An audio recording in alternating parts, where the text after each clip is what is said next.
ఈ మధ్యకాలంలోనే ఇంకొక అబద్ధాలను వీళ్ళు ప్రమోట్ చేస్తూ నందిని బ్రాండ్ను కూడా వాడడం లేదని అంటాడు.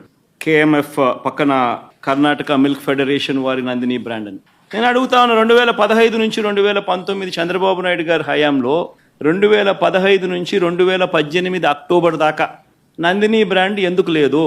చంద్రబాబు నాయుడు గారు కొనుగోలు చేసిన 6 నెలలకు ఒకసారి పిలిచిన టెండర్ల ప్రక్రియలో ఎందుకు లేదు? నందిని వాళ్ళు కూడా అప్పుడప్పుడు పార్టిసిపేట్ చేస్తారు, అప్పుడప్పుడు పార్టిసిపేట్ చేయరు. మన హయాంలో కూడా 2019 తర్వాత మన హయాంలో కూడా నందిని వాళ్ళు అప్పుడప్పుడు పార్టిసిపేట్ చేశారు. రేటు ఇంకోటి అంటాడు, 320 రూపాయలకి నెయ్యి ఎట్టొస్తుందని. ఇంకా ఆశ్చర్యకరమైన విషయం అండి, నాకు అర్థం కాల. చంద్రబాబు నాయుడు గారి హయాంలో 2015 నుంచి 19 వాళ్ళు ప్రొక్యూర్ చేశారు కదా నెయ్యిని. టెండర్లు పిలిచి ఇదే మాదిరిగానే ఈ టెండర్ల ద్వారా ప్రొక్యూర్ చేశారు కదా. ఏ రేటుకు ప్రొక్యూర్ చేసినారు? అదే క్వాలిటీ నెయ్యే కదా ఇప్పుడు కూడా. అప్పుడు అదే క్వాలిటీ, ఇప్పుడు అదే క్వాలిటీ. దశాబ్దాలుగా నెయ్యి క్వాలిటీ అదే, కొత్తగా మారింది ఏమీ లేదు. అవే ఆవులు, అవే డైరీలు, అవే ఆవులు, అవే పాలు, అవే నెయ్యి, అదే క్వాలిటీ. ఆ క్వాలిటీ ఉంటే తీసుకుంటారు, లేకపోతే తీసుకోరు. చంద్రబాబు నాయుడు హయాంలో నెయ్యి ఏ రేటుకు కొన్నారు?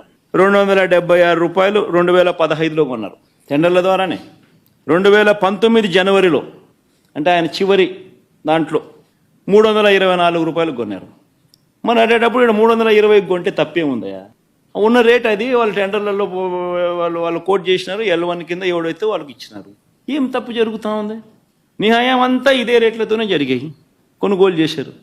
మరి ఇప్పుడు కూడా అదే రేట్లతోనే కొనుగోలు జరుగుతూ ఉంది. కేవలం చంద్రబాబు నాయుడు ఇప్పుడు ఆయన హెరిటేజ్ పాలను కార్టెల్ ఫామ్ చేసి నెయ్యి రేట్లు పెంచేసి ఆ కార్టెల్లో చంద్రబాబు నాయుడు హెరిటేజ్ కంపెనీ లాభపడాలనే ఉద్దేశంతో కొత్తగా ఇప్పుడు రేట్లు పెంచడం కోసం అని చెప్పి కొత్తగా ఇప్పుడు మాట్లాడుతూ ఉన్నాడు చంద్రబాబు నాయుడు. అదే క్వాలిటీ నెయ్యి, అయ్యే స్పెసిఫికేషన్స్ నువ్వు అడిగేది. దశాబ్దాలుగా నువ్వు అయ్యే స్పెసిఫికేషన్స్ అడుగుతున్నావు.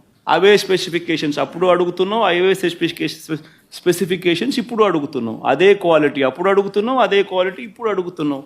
తిరుపతి లడ్డు అన్న విశిష్టత మనం చాలా గొప్పగా చెప్పుకుంటాం. తిరుపతి లడ్డు టేస్ట్ చాలా బాగుంటుంది అని, గొప్ప టేస్ట్ అని. మన అదే క్వాలిటీ టేస్ట్, అదే నెయ్యి, అదే క్వాలిటీ, అదే టేస్ట్.